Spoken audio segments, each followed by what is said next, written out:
नमस्कार दोस्तों, बहुत बहुत स्वागत है आप सभी का आपके अपने इस YouTube चैनल विधिटेरिया में। दोस्तों मैं हूं एडवोकेट मंजीत त्रिपाठी। दोस्तों आज के इस वीडियो में हम आपको बताएंगे कि आप अपने शहर के डीएम के खिलाफ कंप्लेंट हाई कोर्ट में कैसे कर सकते हैं। दोस्तों ऐसा वीडियो आपको पहली बार मिल रहा है YouTube चैनल पे और एक्सक्लूसिवली हमारे YouTube चैनल पे। दोस्तों पिछले 10 वर्षों से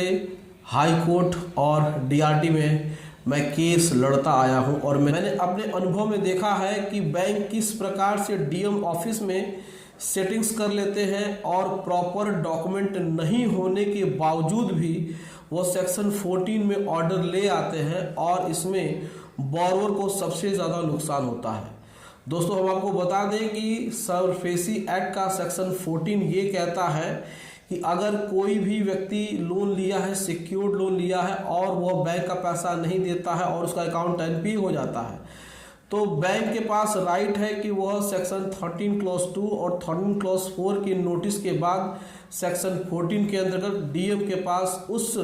प्रॉपर्टी के फिजिकल पोजीशन के लिए एप्लीकेशन फाइल कर सकता है और डीएम उस एप्लीकेशन पे साइन करके फिजिकल पोजीशन का ऑर्डर दे सकते हैं। लेकिन आज का जो समय है वो काफ़ी बदल गया है और आज तो कानून की लोग धज्जियां उड़ाना शुरू कर दिए हैं। बैंकों की सेटिंग्स आपके डीएम कोर्ट में भी हो रही है और पिछले कुछ दिनों से हमारे पास ऐसे कंप्लेंट्स आ रहे हैं कि सर बैंक ने हमें 13/4 के नोटिस नहीं दिया, उसने सिर्फ और सिर्फ पेपर में दे दिया और तो और उन्होंने 13/2 की नोटिस भी नहीं दी और डायरेक्ट उन्होंने सेक्शन 14 में एप्लीकेशन फाइल कर दिया। कुछ लोग ये भी कहते हैं कि सर हमारा तो उनके पास मॉर्गेज का कोई भी एग्रीमेंट ही नहीं है, हमारे प्रॉपर्टी का सेल डीड भी उनके पास नहीं है, उनके पास केवल जिरॉक्स है और उन्होंने उसको डीएम के पास फाइल कर दिया है पेपर और उसके बाद डीएम ने हमको बिना बताए यानी कि हमको बिना सुने एक पक्षीय कार्रवाई कर दिए हैं। तो ऐसे कंडीशन में क्या किया जा सकता है? तो दोस्तों यहाँ पर आपको हम बता रहे हैं इस वीडियो के माध्यम से, क्योंकि ऐसी वीडियोस आपको YouTube पे नहीं मिलेगी। तो आज हम आपको बताते हैं कि सेक्शन 14 में अगर आपको ऑर्डर आया है फिजिकल पोजीशन के लिए और उसमें 7 दिन हो या उसमें आपको 1 महीना हो, कितने दिन का भी टाइम दिया गया है और अगर आप कंफर्म हैं, आपके पास एविडेंस है कि बैंक ने आपको 13/2 नहीं दिया, 13/4 नहीं दिया या फिर आपकी प्रॉपर्टी का सेल डीड उनके पास नहीं है, केवल जिरॉक्स पेपर है, तो इन प्रॉपर ऑफ डॉक्यूमेंट यानी कि इनसफिशिएंट ऑफ डॉक्यूमेंट के बेसिस पे आप उस सेक्शन 14 में दिए हुए डीएम के ऑर्डर को हाई कोर्ट में चैलेंज कर सकते हैं और आप डीएम के अगेंस्ट में भी कंप्लेन दर्ज कर सकते हैं। दोस्तों सरफेसी एक्ट की जो सेक्शन 14 होता है उसका साफ साफ कहना यह है कि बैंक को 13/2 की नोटिस देना जरूरी है, बैंक को 13/4 की नोटिस देना जरूरी है और तो और एप्लीकेशन जो सेक्शन 14 में एप्लीकेशन फाइल किया जाता है उसमें प्रॉपर डॉक्यूमेंट का होना जरूरी है। अगर उसमें 13/2 नहीं है, 13/4 नहीं है, सेल डीड नहीं है, उसमें मॉर्गेज एग्रीमेंट नहीं है, सैंक्शन लेटर नहीं है, अगर उसमें बैंक की तरफ से जो भी लीगल नोटिस दी गई है वो सब नहीं है,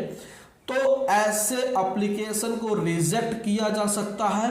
और रीफाइलिंग के लिए उनको आदेश दिया जा सकता है। लेकिन हम आपको बता दें कि आज के समय में बैंकों की बहुत धांधली बढ़ती जा रही है। डीएम साहब के जो भी ऑफिस में छोटे मोटे जो भी काम करने वाले बाबू हैं उनके साथ ये लोग सेटिंग कर लेते हैं और तो और वो एप्लीकेशन को फाइल भी कर देते हैं और उस पर ऑर्डर आ भी जाते हैं। लेकिन आपके पास कानून की जानकारी नहीं होती है, आप उसको चैलेंज नहीं करते हैं और फिर आपका फिजिकल पोजीशन हो जाता है और आप खड़े के खड़े और देखते के देखते रह जाते हैं।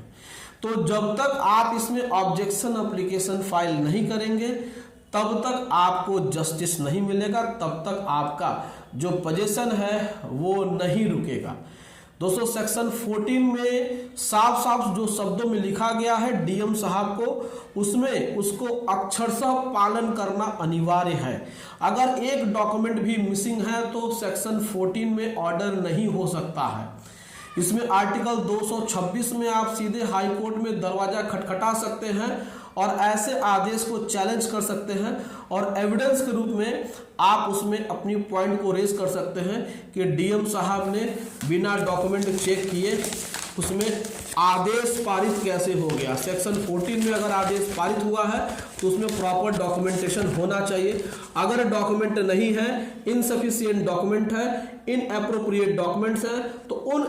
इनएप्रोप्रिएट इनसफिशिएंट डॉक्यूमेंट के बेसिस पे सेक्शन 14 के ऑर्डर को चैलेंज किया जा सकता है और उस फिजिकल पोजीशन को रद्द करवाया जा सकता है और बैंक को डायरेक्शन दिया जा सकता है कि आप फिर से फाइल करिए। अगर बैंक ने 13/2 13/4 की नोटिस नहीं दी है तो ये प्रोसीडिंग्स वहीं पे नल एंड वाइड हो जाएगी और उसके बाद से फिर से उनको 13/2 13/4 करना ही पड़ेगा। लेकिन यहाँ पर आपको लीगल इंफॉर्मेशन नहीं है, आपके पास जानकारी नहीं है, बहुत सारे लोगों के पास जानकारी नहीं है। आप उस सेक्शन 14 के एप्लीकेशन को भी प्राप्त करने के अधिकारी होते हैं, आपको ये नहीं मालूम है